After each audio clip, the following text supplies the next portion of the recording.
before we start to wait for everybody to join. And I would just like to give you a few information before we start. First of all, just a quick reminder that all sessions are being recorded and will later be available on the YouTube channel of the Italian Chamber of Commerce in Mexico. So you can watch them again anytime, can even become your favorite new TV series. And also another important information is that during the webinar, we'll be sharing a registration form. Please make sure to fill it in because it's very important, because this is the way to access your participation certificate. So 25% of the webinars, namely 7 sessions, is what you need if you join the open day. And instead, if you join the webinars, you will need to attend at least 50% of the sessions, namely 15, to receive the certificate. Also, this percentage will allow you to apply for the scholarships that are offered from the universities that are participating. And speaking about scholarships, actually, Poli.Design, who is the main guest of today, has prepared a special offer just for you.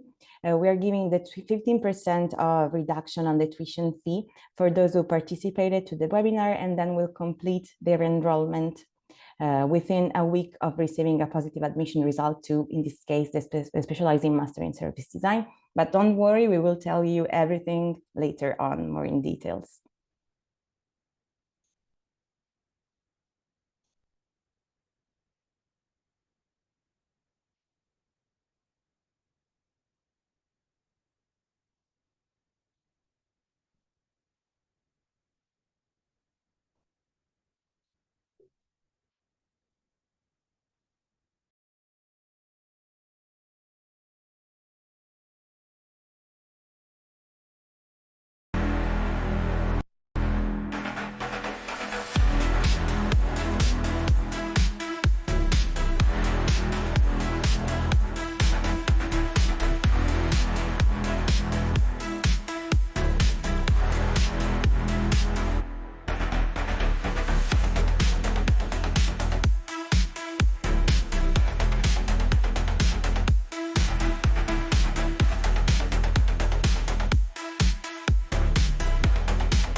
Okay, so I think we can officially start. First of all, welcome everyone. I'm Sofia D'Alessandro, the head of international affairs at Poli.Design. I'm super happy to be with you today here, and thank you for joining this webinar. I would also like to thank you and welcome you officially on behalf of the Italian Chamber of Commerce in Mexico and of course of Poli.Design. This webinar is part of the 5th edition of Encuentro Creativo, which is a very beautiful project organized by the Chamber and supported by the Embassy of Italy in Mexico. The goal of Encuentro Creativo is to connect Mexican students and professionals with Italian academic institutions like us, creating opportunities to explore new educational paths and design cultures. So today we have a special webinar, which is called Specializing Master in Service Design of Poli.Design. And we are super lucky to be here with us with 2 fantastic guests. First of all, we have Bryan Sabin, who is a professional service designer and strategic consultant, as well as the coordinator of Poli.Design Master in Service Design. And then we are also very happy to have here with us Julia Guzman, who is our former student who will share her personal experience and what she learned during the program with us. So let's quickly walk into the agenda.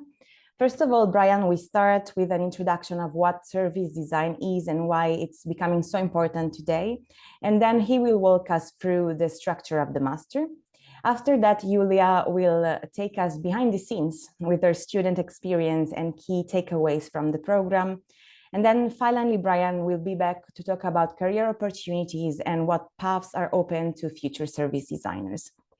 At the end, of course, we will have some time for our Q&A, so please drop your questions anytime in the chat as they come to your mind, and we will get as many as we can, so please feel free to unleash all your creativity with the questions. So before giving the floor to our speakers, let me just tell you a few words about Poli.Design. So Poli.Design is the postgraduate school founded by Politecnico di Milano in 1999. Since then, we've been offering a wide range of specialized programs from product interior design to communication, service, fashion, and design management. Our main mission is to create a bridge between the academia and the professional world, connecting research, creativities, and real-world practice, of course. So together with the School of Design and the Department of Design, we form the Politecnico di Milano Design System. And we are super proud to share that according to the 2025 QS World Ranking in Art and Design, Politecnico di Milano is ranked the first university in Italy, the first in European Union, and the sixth in the world. We are very thrilled about this result. And of course, we hope to get even higher next year. So with no further ado, let's dive into the world of service design. Thank you very much for listening and enjoy the presentation. Bryan, the floor is yours. Hello, everybody. Nice to meet you. Also from my side, I'm Bryan. Sophia told almost everything about me before, so I will not bother you with my biography, but I will bother you with some other content as soon as we will start with the service design introduction as per the agenda. Before starting with the lesson, with the webinar, I kindly ask you to interrupt me in any moment if you need clarification, because from now on, I cannot see the chat, I cannot see your faces, unfortunately, but unfortunately, you will see my face for the whole time.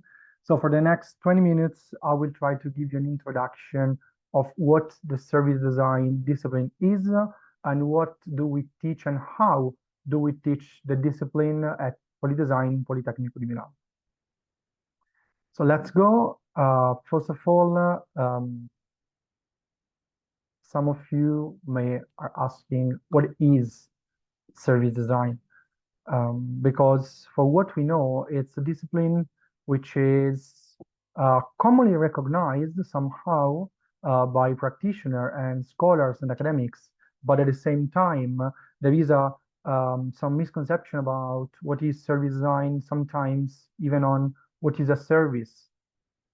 So I'm trying to give you an idea of the deepness of the discipline and also the pervasiveness of services itself. So start from the fact that we do live in a service economy.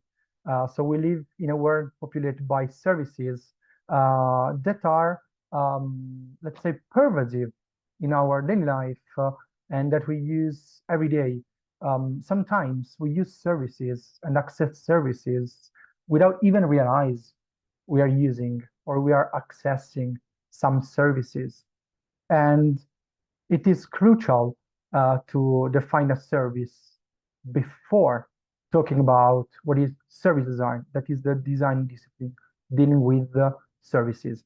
So as per the Oxford Dictionary, a service is described to be a system that provides something to the public needs, a designer would say to the users.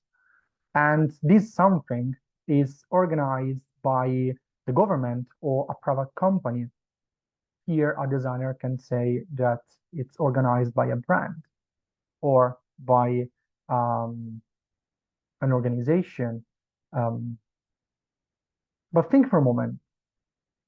Think for a moment about what you have done in your last day. We are in Italy, so it's evening here. In Mexico, it's morning. So think about yesterday. Think about what you have done yesterday. You may have taken a bus or used somehow the public transportation, or you go to a theater or to a cinema to watch a movie, or you prefer to watch it at home by Netflix or other streaming services. You may order food, maybe an Italian pizza, online delivered to your door. So you push random buttons on your phone, and then a guy knocks at your door and pops up with an hamburger. or you book a trip, whatever, okay? These are all somehow services.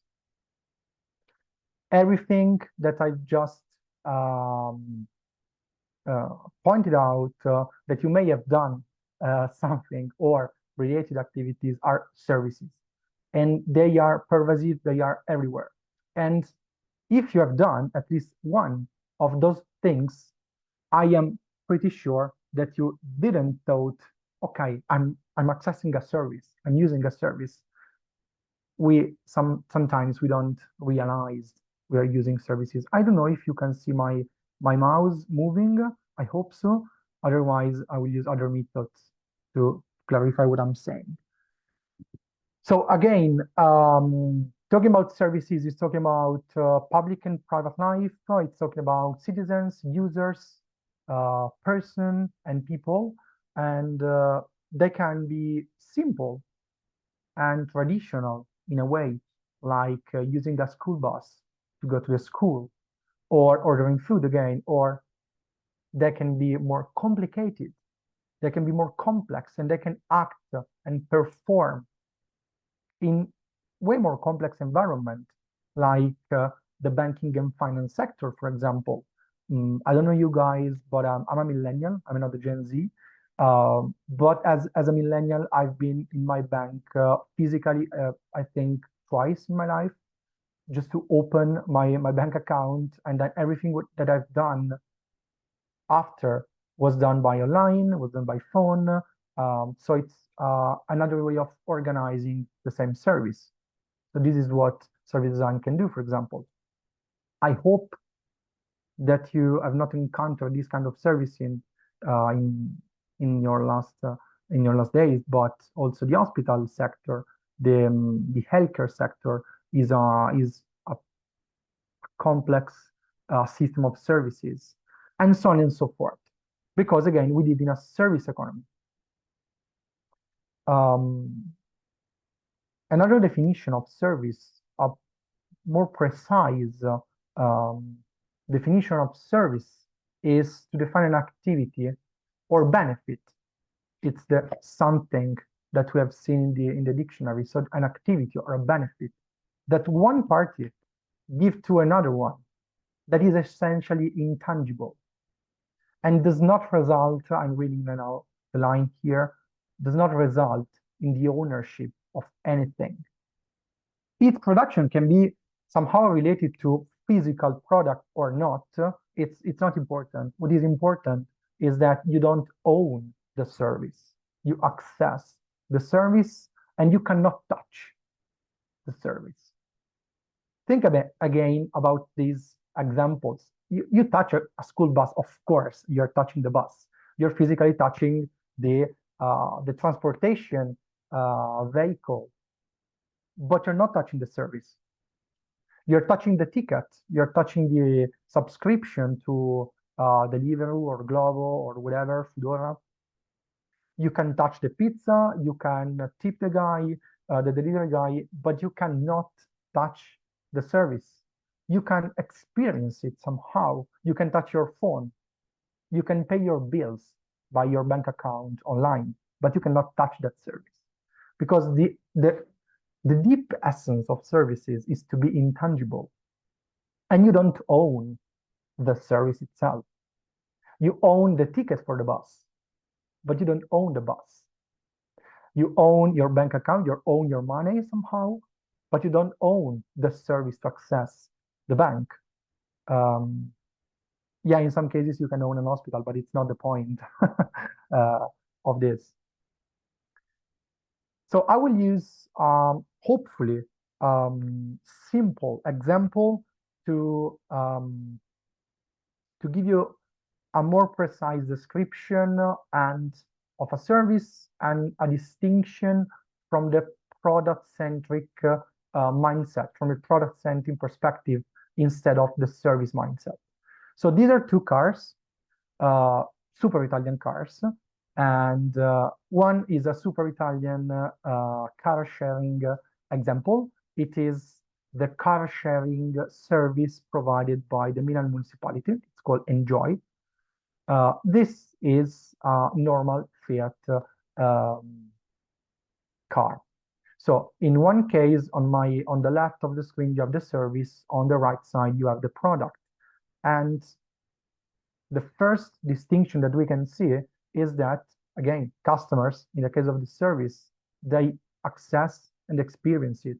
They don't own the car. They don't buy the car. They pay per use or they subscribe or both. But they don't buy the car. They don't own that red car. And you can find those cars everywhere in Milan. In the case of the product, you need specific knowledge to use it. You have to take the driving license. You have to know the laws of the streets, the rules of the streets, on how to use it. You to go and to drive through. Instead, and so the sellers, the one who sell you the car does not teach you how to use the car. Instead, when it comes to the service perspective, customer and provider, they share the knowledge. They have this momentum of usually is an onboarding to the service. It's any communication material related to teach to the customers on how to use the service. And this is the knowledge sharing that occur between the provider and the customers. I guess you're younger than me, but I remember the moment in which those services start to pop up in the cities, and it was a total novelty. And providers that were pioneering these kind of services to the big public, they needed to teach us on how to use it. Today, if we say car sharing, boom, in your mind pop-ups what I'm saying. And in the end, customer decide how to use the product that they own, given the regulation constraints, but basically they decide how to use it. Instead, the service, since you agree and share the knowledge, you have also to agree on the terms of use. Think about when you access, for example, a digital application and agree on the terms of use of a service. So these are the main differences. Of course, there are many other cases. I took a very Italian one, but you can think about BlaBlaCar, Uber, Glovo. These are all different ways to use the car as the product to provide a service. And if you think about the car itself as a product, it's not a product alone. It's a product service, because to get a car, and we have seen it before, you have to take the driving license throughout a school that provides it, all the regulation behind it, and so on and so forth. Maybe you have to ask to a car loan, your bank, to get a car. So it's a financial service, and you need an insurance for regulation. So also in the product perspective, we are still talking about a product service perspective. So designing services, and here comes the point of service design, means to design what is offered. So the offer instead of the product. Service designer does not design the car. They design the service around the car. They design the user experience. Sometimes you hear about UX, which is maybe digital, but also physical or both. You design the delivery process, the interaction, and what we call the touch point of a service. So touch points are the gateway throughout the user access the service. And then we can also design the spaces, the information, all the communication around it, and so on and so forth. So it's like to be, let me say, an architect of the service to be designed. And as you might have imagined so far, it's talking about from micro scale to macro scale, from interfaces to the whole process, and sometimes passing through the systems which are way more complicated and are composed by different services. The service design discipline provides, it's composed, let's say, by methodologies and tools that can lead to output.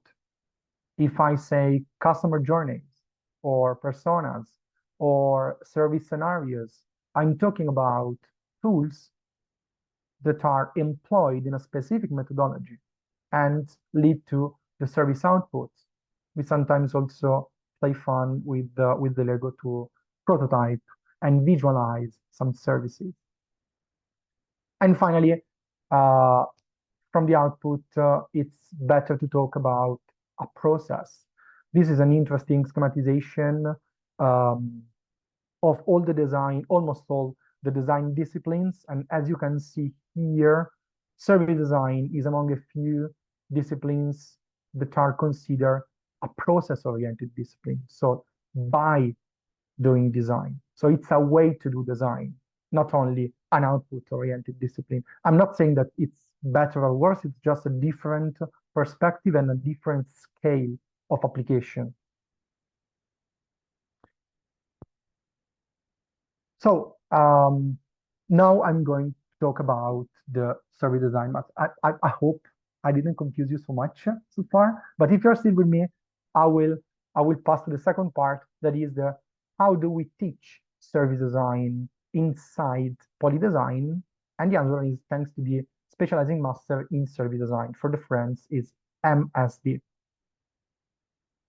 So the master is based on the idea that the design culture in general, and specifically the service design culture, can contribute to service innovation processes and to improve not only the service themselves, but also processes and organizational culture, and to contribute in a fair and sustainable way to a fair, sustainable growth, which is something that we cannot avoid to talk about and to speak about.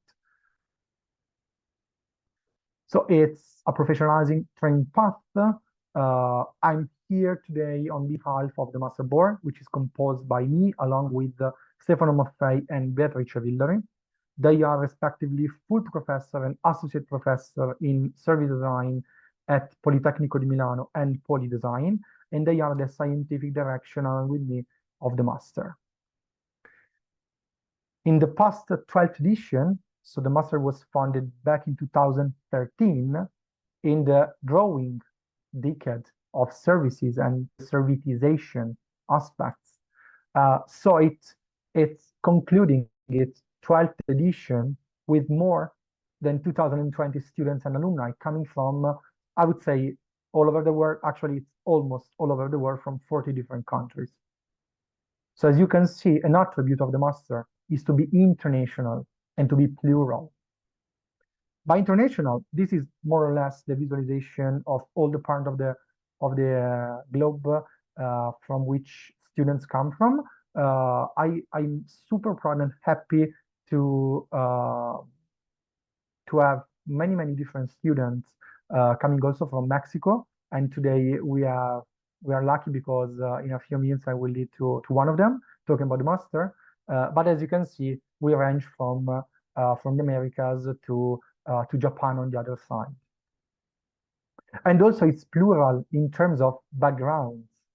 Background because, as you can see, this is the visualization of the backgrounds of students coming to the Master. They come from really all over many different, I would say, discipline. They are field of study, call whatever. But design is not the only background accessing the Master. And you can see that there are other polytechnic disciplines like architecture and engineering, but also communication and media studies, business administration management, and so on and so forth. I will not read everything. This is just to give you an idea of the mixed diversity of the class of the Master. And I underline it because it's a really added value to the program itself, and we don't design it. The students compose it in a bottom-up way. It's a path that is, let's say, intensive and fast-paced because it lasts 1 year. It has 60 credits, university credits, so it's, let's say, designed to start and end after 13 months. And the two main parts composing the master are didactic activities from one side and the field experience on the other side. Very short, didactic activities means to be in class, to be in Politecnico di Milano design campus and having design lecture and workshop with companies in a full-time like commitment. From July on, instead, you will be out of class, you will be out of Polimi, and you will start your field experience as an intern, as a thesis, or conducting some professional activities. There are options. I will not deep dive into it. It's just to give you an idea of the two main part composition of the master. In class, out of the class, conducting the field experience until the graduation day, which is usually scheduled in February of the next year. It's a submission experimental. Of course, there is a vision that comes from the scientific research that scholars in Politecnico di Milano conduct about service design, plus the practicing insights that comes from organization, from practitioner, and from professional. So the vision is that services, the design of services leads inevitably to the design of systems. And by designing systems, you also foster transition. Here, of course, it's about the scale. We do design a human-centered way, we do design the touch point, everything that I mentioned before, but we do also taking into account new technologies, the policies, all the organizational cultures. We design for scalability, ultimately leading to transition, long-term transition. Think about the macro shifts that are occurring right now, all the sustainability aspect, all the AI and generative AI revolution that is occurring. And since it's everything interlinked, by designing services, you somehow are designing long-term transition.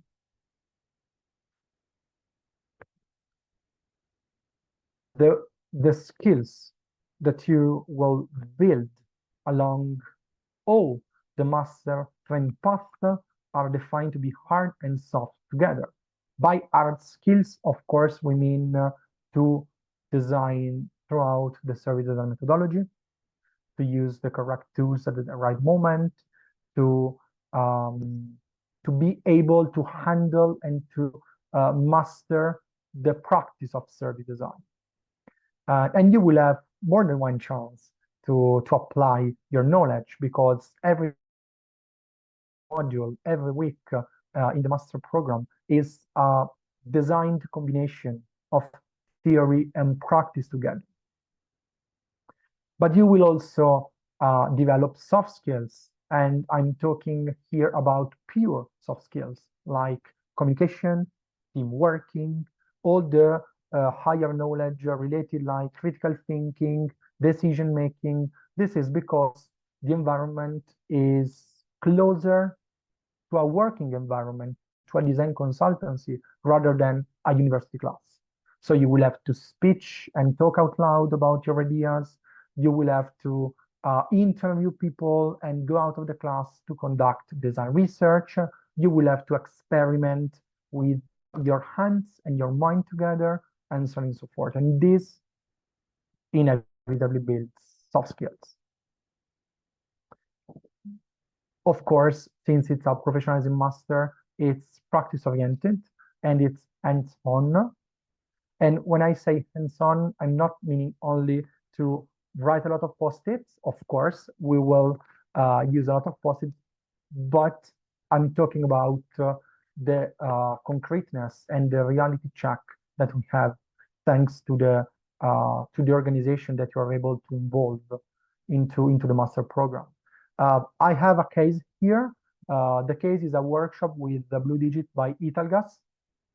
Italgas is the biggest European gas provider, which is based in Italy. And Blue Digit is its own internal design team. It's its own, they call it digital factory. And we collaborated last year with Blue Digit in a 2 weeks workshop conducted by a team of practitioners and workshop facilitators that saw the students of the master involved in a service design activity to reflect on a specific brief. Here, the brief in this case was to imagine the new methodologies and the evolution of the roles inside that specific digital factor. So it was a forecasting activity and then backcasting to design services to be provided right now that can have that impact on system and long-term transition. So we mix the service design methodologies with the speculative design methodologies. It was super interesting because here you can see photos inside their space in their Milan headquarters of Blue Digit. We have been there to interview people. We have been there to conduct design research and to design solution. And here on the bottom, you can see an example of a final speech presentation in which our students presented to the rest of the class, but most importantly to the rest of the team of Italgas, their service ideas. In the end, the master foster networking and growth. This is an example of the people that you may encounter inside the class of the master. This is because the faculty of the master is composed by, I would say, half and a half, more or less, by scholars and academics coming from Politecnico di Milano and other universities, and practitioners coming from external organizations, consultancies and design agencies. Sometimes they are freelancers. And we do combine these, let's say, two not so distinct, but still distinct words. And we do combine the perspective and the knowledge that they can share. And of course, for you, it's a unique occasion to start building and networking your service design, let's say, boundaries. And these are examples of partners that we have been able to involve in the last editions. I don't know if you know each one, but just to give you an idea, we range from the most traditional, let's say, and established big consultancies like Deloitte or Capgemini or Tangity by Entity Data, passing through some companies like, again, Italgas or Generali, touching some third sector players like Médecins Sans Frontières or other organizations which are no-profit organizations. And this is because service design is applied and is required not only by the, let's say, industry players, but also by a huge range of public administration, so public sector and third sector organization. I stop here because now it's the time, finally, to listen from Julia Guzman Ochoa. She's been a student at the master last year and she graduated this February. So Julia, the stage is yours. Hi everyone. If it's okay, I'm gonna switch to Spanish. Entonces, corro. Les voy a dar una pequeña introducción, me presento rápidamente. Yo estudié diseño industrial en Monterrey, en la Universidad Autónoma de Nuevo León. Trabajé un tiempo en un par de empresas en México y Después escogí estudiar el máster del Politécnico. Digo, hay mucho detrás de esta decisión, ¿no? Pero es algo que siempre quise hacer, poder tener la experiencia de estudiar y trabajar fuera de México.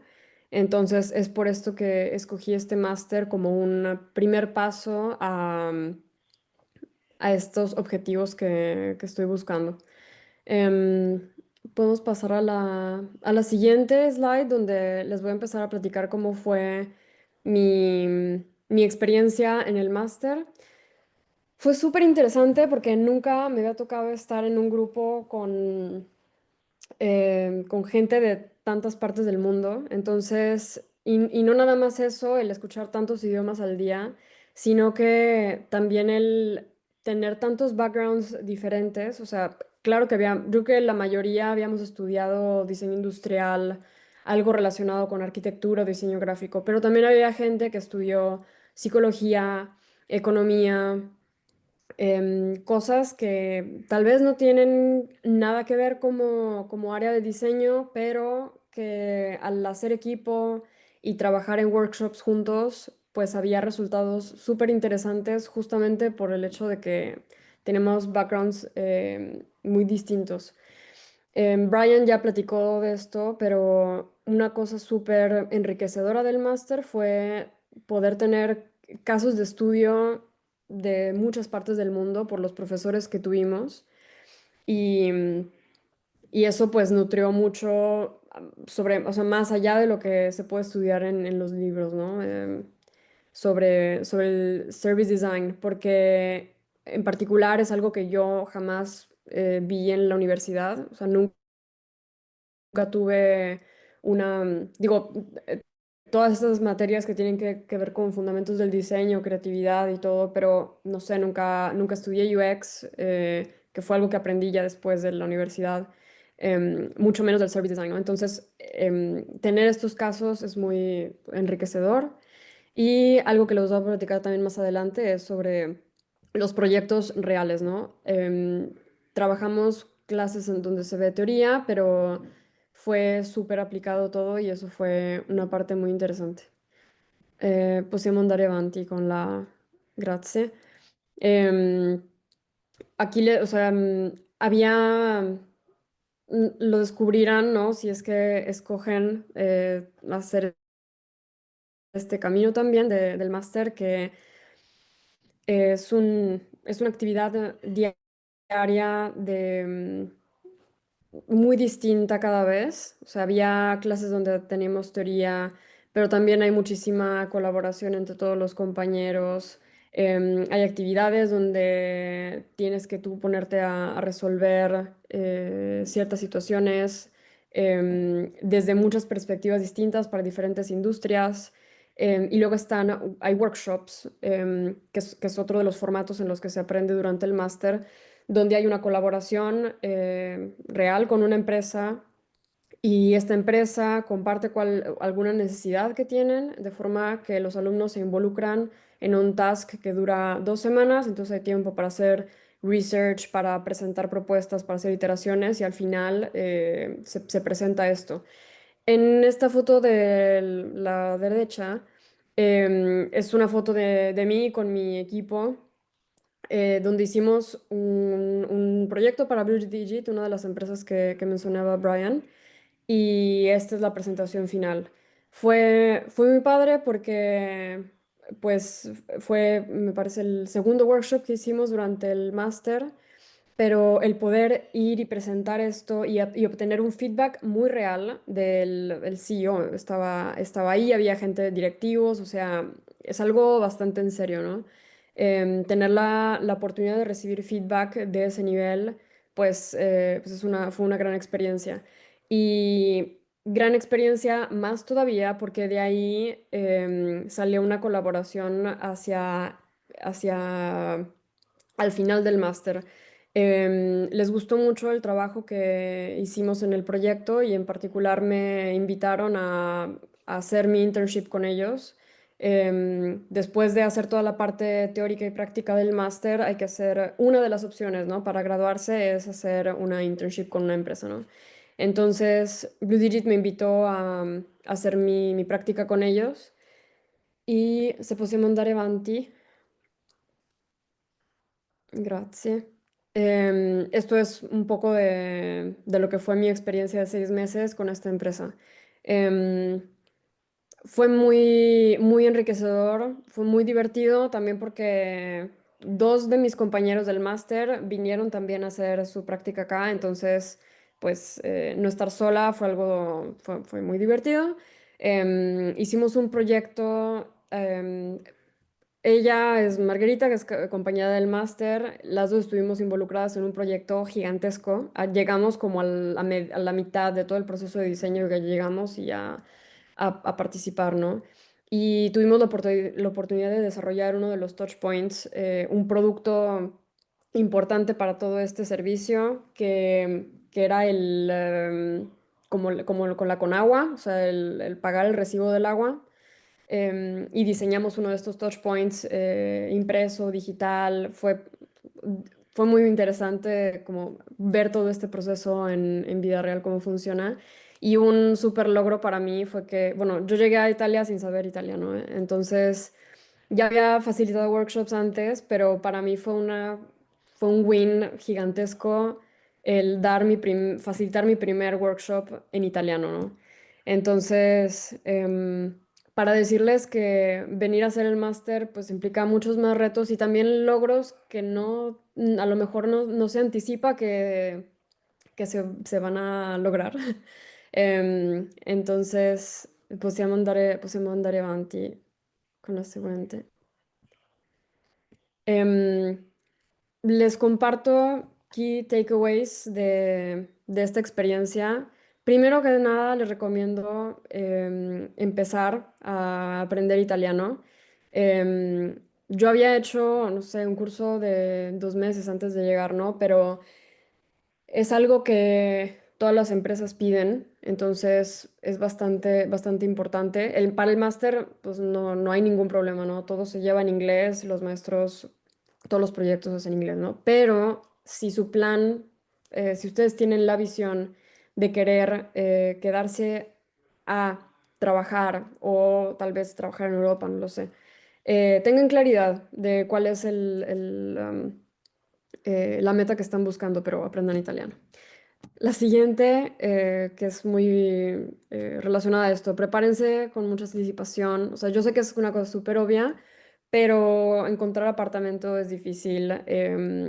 Conozcan bien el mercado al que se están introduciendo, si es que tomar el máster para ustedes significa también trabajar fuera de México. Siguiente. Estos son otro consejo. Nútranse de la diversidad de arte y diseño que se puede vivir en Milán y que pues no en muchas ciudades del mundo se puede tener una experiencia así. Estos son fotos del Design Week del año pasado y de este año. Pues no sé, es una oportunidad riquísima de conocer diseñadores que ustedes siguen y de tener experiencias que no solamente suceden durante el Design Week, realmente durante todo el año hay muchísimas cosas que ver. Siguiente. Importantísimo. Estar en el máster, claro que les va a abrir un montón de puertas, ¿no? Van a conocer muchísimos maestros con quienes pueden hacer networking también, con las empresas con quienes van a trabajar. Pero una gran recomendación es que al llegar se involucren con la comunidad, descubran cuáles son los chapters de Service Design que hay, los eventos. Les recomiendo mucho que busquen Service Design Network porque también existe en México y en 3 ciudades, en Monterrey, Guadalajara y Mérida, está súper activo. Entonces, si quieren conocer más de esto, em, inicien, ¿no? Desde ya, para que cuando lleguen, pues tengan ya una comunidad estructurada. Por último, el consejo es decirles que con el máster van a obtener un montón más que métodos y herramientas, pues les va a dar muchísimo, ¿no? Pero el tomar todo eso y aventarse a hacer entrevistas, buscar trabajo, aprender el idioma y empaparse de la cultura es algo que está de su lado, ¿no? altamente recomendable. Pero bueno, es todo. Si tienen preguntas, yo sí los puedo leer en el chat, entonces adelante. Thank you so much, Julia. I was feeling emotional because I put here the crowd at the graduation. So it was nice to see back that photo today. All right. So let's talk for the next 5 minutes about what comes after the master. So after that timeline that you have seen before. First of all, we asked to our students a couple of years ago what happened after their graduation. So here, thanks to you should be able to scan this QR code. You will have direct access download to Nurturing Service Designers. It is a report that we published 2 years ago, so in 2023. And it was celebrating a report of the first 10 years of the master, for the first 10th birthday of the master. And you have seen some of the figures today in this presentation. If you download the report, you will find many different facts and figures about the background of the students, what they did after the master, what they do in their daily life. So what is their specialization somehow? A couple of extra numbers from the report is that within 1 year of graduation, there is a more or less 97.5% of employment or work commitment. 80% of them among the workers are employees. So it means that they work on a dependent contract, and the other 20, as you can imagine, are freelancers or project-based designers or interns. So it depends on the typology of contract. And finally, the 85% work in the private sector. So before, I told you that the private sector is not the only one giving work to service design and acquiring service design capabilities. For sure, it's the biggest one. Here, the good news, it's also the opposite, is that 15% of the students of the master, so service designers, practitioners, do work in either the public sector or the third sector, which is a very good news. And it's especially the public sector, it's a growing environment acquiring service design capabilities. In Italy, we have the Department of Digital Transition, which is a specific ministry dedicated to the digital transition, and it employs a lot of service designers. It was just an example, of course. Where do they work? Of course, to be brief, after the master, you can be a specialized consultant in a design agency consulting. So along with the more or less 56% of the alumni, you can work in a consulting firm or a design agency. But you can also be a consultant or employee of public or private sector, divided into many different industries, as you can see here, or you can be a freelancer, so to work on specific design contract. As you can see, the consulting world is the biggest specific industry to give work to service designer. But it's interesting to see the huge diversity of the other industries. And they range from healthcare to education, from banking and finance to entertainment, passing through marketplace, public administration again, energy like Italgas, Blue Digit, real estate, telecommunication, and so on and so forth. So the pervasiveness of service design is huge and is also growing in its demand. So in the end, to be, let's say, pragmatic, the job titles in the vast economy of job titles, and they are very, very creative sometimes, you may find the service design capabilities under these job titles. So of course, you can find job position as service designer or user researcher, UX designer, which are the most common one.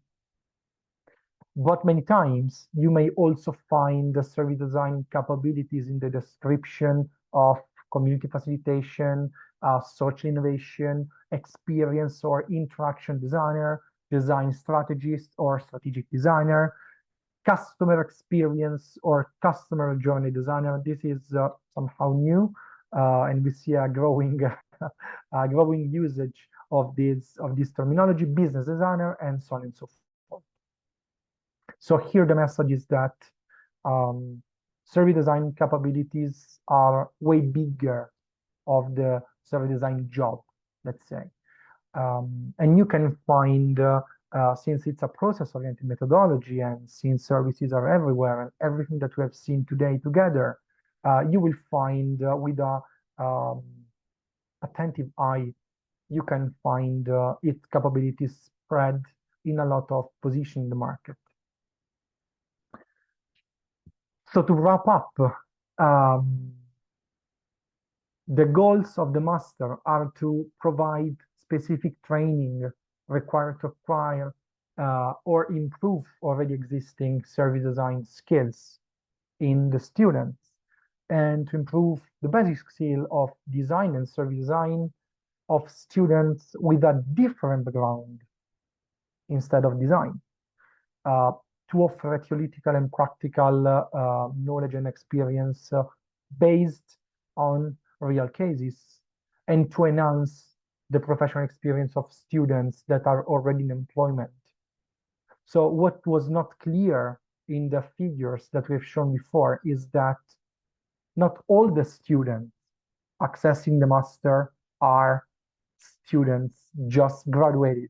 Sometimes, like in the case of Julia, they are workers that have maybe 2, maybe 3, maybe 4 years of experience in working in a specific working environment, and that they decide to be, let's say, back to school in a professionalizing environment, of course, but back to learn and to put themselves in the condition to boost their service design capabilities. So the age range is between 23 and sometimes 35 years old. So we have also, say, a huge span of ages. Technical information, if was not clear before, the duration is 12 months plus the graduation month. The teaching language is English. I don't speak Spanish, but I somehow understood what Julia saw before. So English is the only language that you need to live the full experience at the master. Of course, if you learn a basic of, I would say Italian, I would add local language based on the place that you would like to go after. It's a good starting point, but English is the only requirement to access the master. The qualification is a first level specializing master degree in service design, and as you have seen in the photo before, is provided together by Poli.Design and Politecnico di Milano. The delivery, so you will have classes in person. We have already told you. The Poli.Design campus is a super nice campus in the northwestern part of Milan. So you can also Google it and find its buildings. We have 35 available seats. It's a half live because we already opened the application. So we already have students that are enrolled for the next year, but we still have places available for newcomers. And as I anticipated, it's 1,050 100 hours of lesson that translated of lesson plus the field experience that translated means it's a 60 credits university path. So as you have seen, the 13th edition of the master will start next January. Applications are open. So my call to action for you is to join us and to write us if you want to have more information. But now it's back time to Sophia for closing. Thank you. Thank you so much, Bryan and Julia, for this truly insightful and interesting presentation. I hope you all enjoyed it. I know that there are some questions already, and some of them will be answered right now, because right before we have the proper Q&A session, I just wanted to walk you through how you can apply to the Specializing Master and how you can access your special discount. So first, you'll need to go to the dedicated webpage of the Master of Service Design at Poli.Design. I am dropping the link in the chat for you right now, so you can easily access it. So once you are there, you will have to click the apply button, and you will be asked to create your own personal account. And then you will have to log in and upload all the necessary supporting documents. And once you have submitted your application, our committee will evaluate your profile, and then we'll contact you shortly afterwards to schedule a short interview with someone from the board of the program. Don't worry, of course, it's not a test. We will not ask you questions about service design. We will actually try to understand your motivation, your background, and your attitude. And also, we will be checking your English proficiency during this interview. And to answer one of the questions, no, we do not require any English certification, any language certificate. We just assess the capability of communicating in English during the interview. And then after a few days, you will receive a notice about the outcome of the application. So, and here comes the important part. If you get admitted, you will then have exactly 1 week to make use of your special discount and secure, of course, the spot in the classroom. The price for the master is 15,500 euros, among which the 500 euros are a specific tax that you pay to enroll yourself to Politecnico di Milano, and the application and the special discount only applies to 15,000, so minus this tax for your application. So while you're applying, in order to be eligible for the application, please, for the discount, please make sure to, you will be asked whether you come from an agency. You will have to select yes, and then to type in the name Encuentro Creativo. So we will know it's you who participated to the webinar, and so you will be entitled to the special discount. Okay, so if you're thinking about applying, of course, that's a good time. Please feel free to reach out to us for any further information. But now, finally, we can start with the Q&A, which is our favorite part of the presentation. So I must say that you are trying me, because most of the questions are in Spanish. And as Bryan, unfortunately, I don't speak Spanish at all, but I can understand some. So I will try to translate live without, embarrassing me with my Spanish pronunciation. I must say that most of the questions are for Julia. She really impressed our participants, and I'm really happy about it. So the first one is an easy one, and is not related to design necessarily. The question is, which is the best platform to study Italian? Ok, yo recomendaría, hay Duolingo, hay Babel y hay muchas de esas cosas. Yo no usé ninguna. Yo recomendaría ir a una escuela, porque si, no sé, que estamos en octubre, si van a empezarían en enero. This information is for starting in January 2026, or not? Yes. Okay. Sorry. No, yo les recomendaría una escuela, porque lo más retador es hablar. Entonces, a lo mejor la gramática y todo eso, pero recomendaría ir a una escuela. Thank you, Julia. And also to tell you, all our students will have access to a program, a language program, teaching Italian. So it's a A1, A2, so the very basic level. Of course, it's good to start beforehand, but we will also try to support you in this language proficiency quest. Okay, the second question regards investments. So it asks how much, Julia, you invested for the master. I believe that somehow we have partially already replied to this question because we said that the price is 15,500 for the master, but then maybe you can tell us how much you invested in general about living in Milan as well. Ok, me van a disculpar que Course. no tengo un número en particular porque cada quien es un caso, ¿no? Pero sí hay que saber que Milán es una ciudad muy cara para vivir. La renta cuesta bastante. Y luego hay un coste que no tiene que ver con ¿cómo se llama? El pago de la escuela. Sí, bueno, el tuition.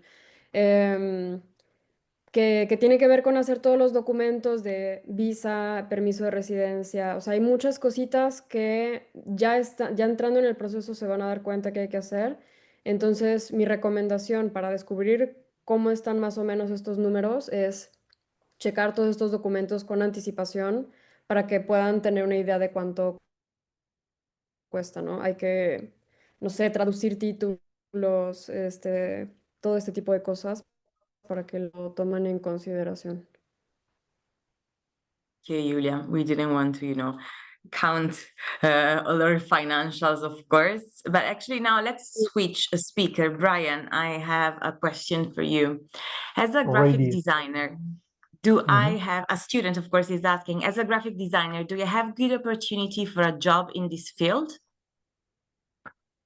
Well, the short answer is yes. The let's say the more complete answer is that it depends on what you would like to do. Okay.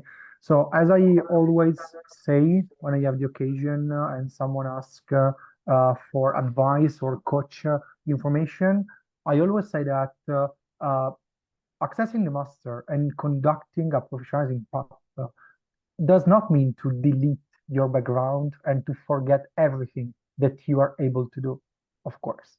It depends on the motivation behind your choice to enroll into the master. Because if you want to switch the career, I would say if you would like to be a visual designer and only that, don't come to master.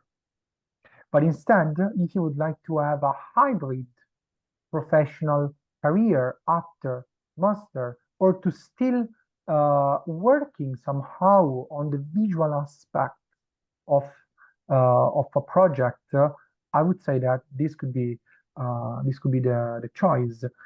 So, for example, you can work on more the artifacts and the touch point of a service related to the, let's say, visual sphere, but still having that perspective that only service design discipline can give you. I hope I answered.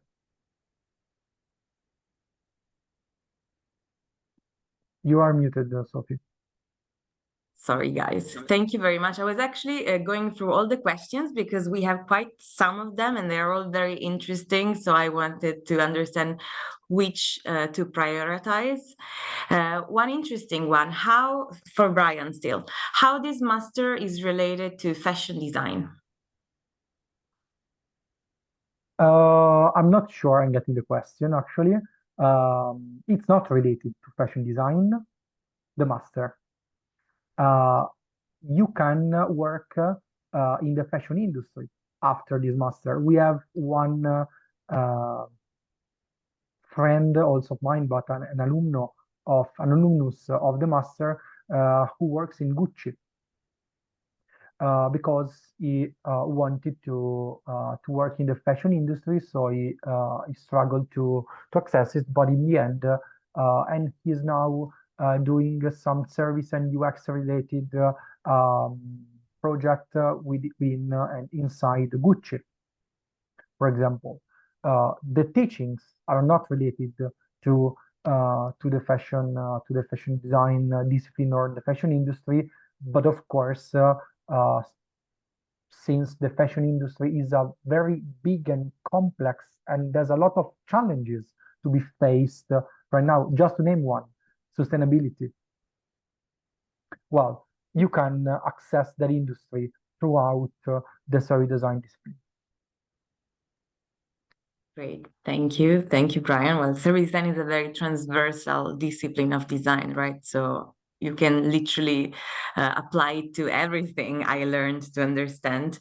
Anyway, also Yeah, I another. would say maybe not everything, because if you want to do everything, then you do nothing. But again, it's about the complexification of some processes and some projects so big that somehow they require a service design application, as well as many other disciplines, of course.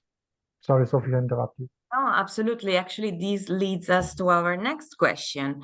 Would you consider this area of design, service design, of course, will have a great impact in the near future? If yes, in which way?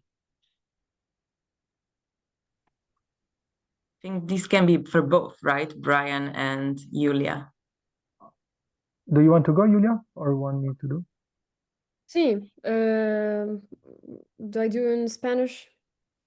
English? Free to go for Maybe this Spanish. time English so I can understand and Yes, of course. maybe add on. I, as a product designer, as an industrial designer, I worked for 4 years doing products, right? So I know that industry in a way. My reasoning onto studying service design was seeing that regarding services, we have too many challenges to solve still. I think most of the crucial things that we can do as designers, like responsibility as designers to implement change, is through services. So yes, I do think it's I mean, there's a great future for service design. I see that there are many companies that maybe before they didn't had a design department, and now they're understanding the value of having design. They call it UX, they call it in different ways, but service design is like the greater part of it, no? Like as we saw in this diagram, right? Dealing with systems has always a great impact, no? So yeah, I believe so. Very few to add. Thank you, Julia, for this answer. Yeah, I just went back to this line because I think it's partially a way to answer this question. Because again, as soon as in the future you see transition, always remember that the past is one, the futures are many, and we can somehow design the path to arrive to a specific future. Service design is one way to affect the future. And let me say the design in general, okay? Because a possible translation of design is to project, so to do something, to think about something that is not existing right now, but will exist in the future. When you are designing a service or you're designing a product, you are imagining something that is not existing right now, but will exist in the future and will affect people's lives and behavior in the future. And so it's inevitably affecting the future.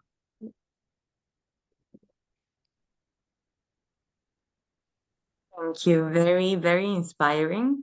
And I have another very broad question for both of you. What's your best advice for someone that's just starting in the world of design? That's good, Julia. Yes, Julia, maybe you can start. There's too many advices to give. My best advice, I'd say to like enrich your brain and get to read, to go to events, to get involved into design, to question also like maybe maybe some maybe this glass is super famous because you don't see it, but it's super famous because some famous designer question it, like dig deeper into what you see, and get your references, know who's your favorite designer and why, know what kind of design you like and why. I mean, yeah, like get your get an archive, make yourself a personal archive on design as reference. Okay, you are embarrassing me because I had a way more stupid answer to that. That was talk with people and step out of your laptop. But That's it. I so very much agree, because there's so much richness beyond what you can see online. Yeah, maybe no, I can talk by a very personal perspective. To me, jumping into design was jumping into a void because I had no idea of what I was doing, and I somehow found myself working, studying, and then working in the design field. What I've learned so far, and uh, it's that um, you can basically that design shape your mind somehow, no?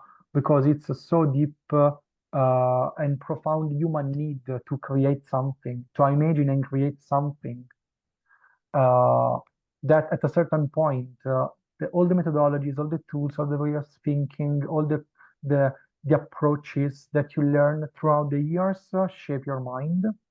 That's why it's important sometimes to step out of your laptop, forget about the slides, forget about stigma, forget about the project, and reflect on what you're doing to do the reverse, to shape the design that you want to do with your mind and not only the contrary.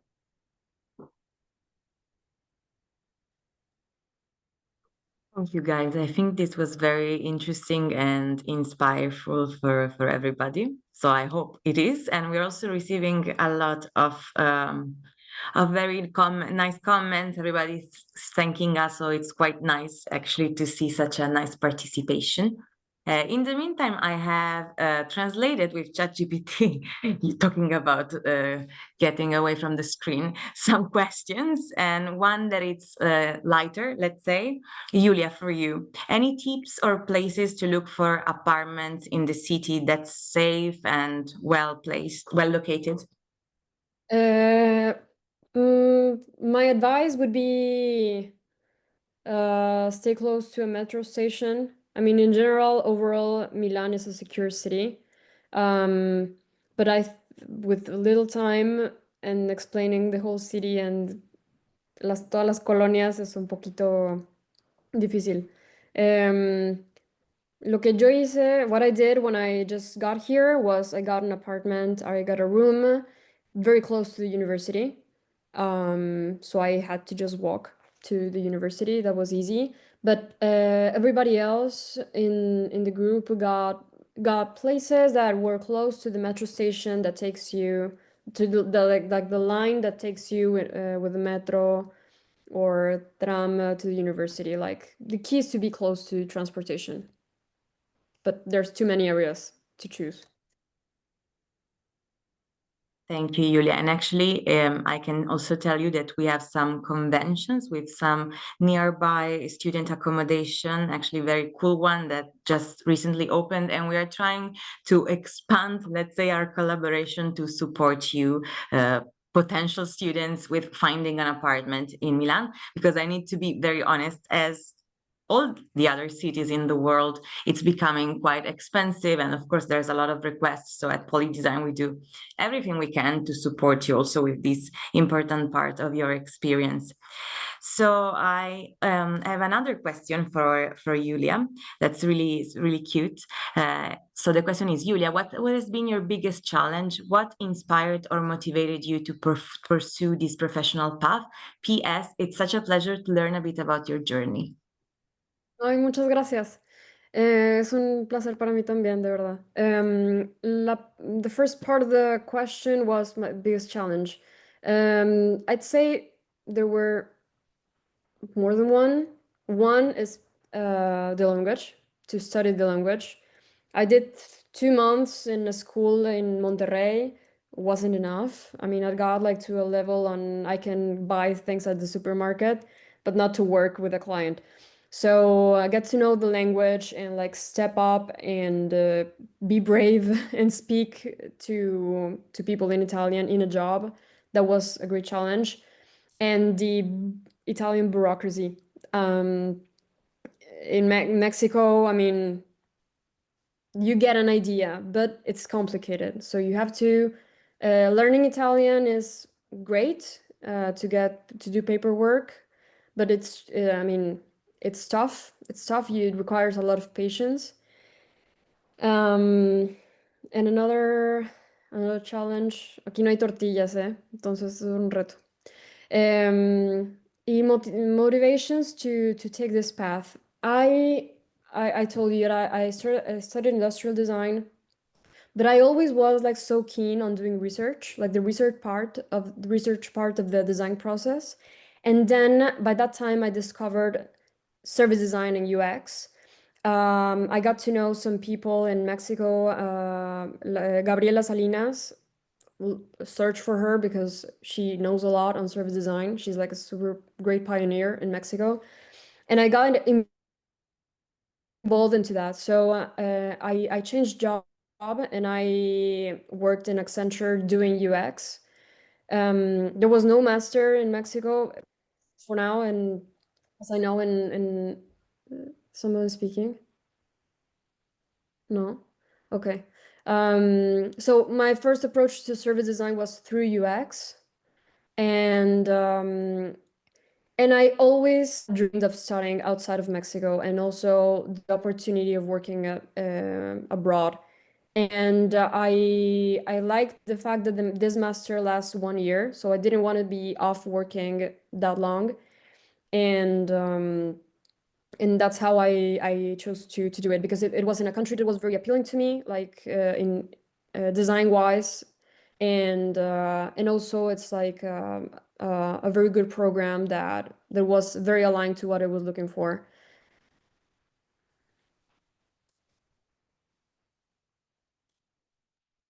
Perfect. Thank you very much, Julia, and thank you all for all these very interesting questions.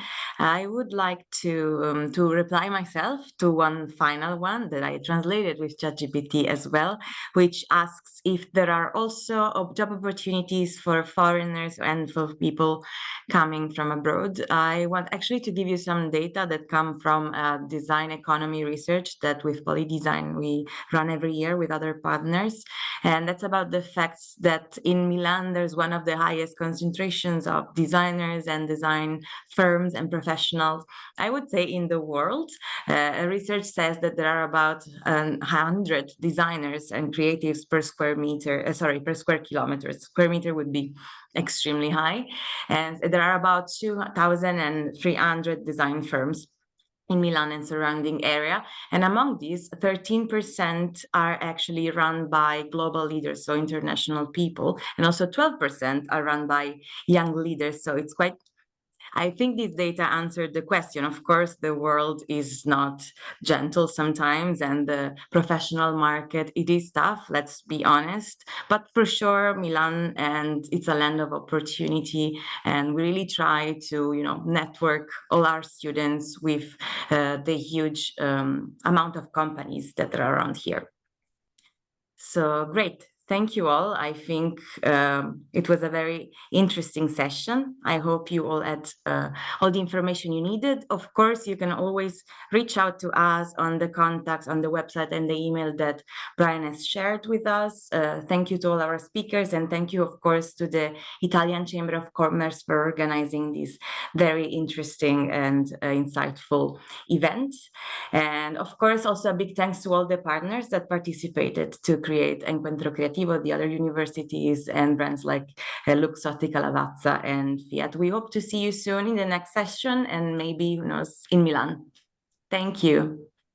Thank you also from my side to everyone, also to the staff of Encuentro Creativo. It was a super pleasure to be with you today, and I hope to see some of you guys in Milan next year, and to see you back soon.